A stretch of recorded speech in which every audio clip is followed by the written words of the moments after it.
he needs to get involved with high value men, real high Right. value men in his life. You're going to see what that means, though. That's what I was. We can do this. We all have 4 securities, right? Spiritual, emotional, physical, and financial. And a high value man in my book is someone who can rate themselves 8 or above in each of those categories.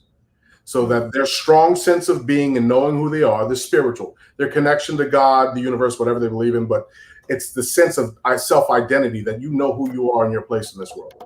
Emotionally strong means that they can control themselves emotionally. This will help you in any situation, that they have strong EQ, emotional intelligence, basically, where they can be aggressive when they need to be, but that's almost something they turn on, and that they can turn that off as well when they need to be soft. Okay.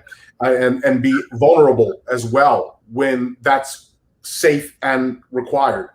And then the physical, that means a high value man is working on himself, is physically healthy as best as he can be to the best of his ability. He watches what he does exercise wise, eating wise, and also has a good, strong sense of protection. He can defend home and family. And then the financial is the last quadrant.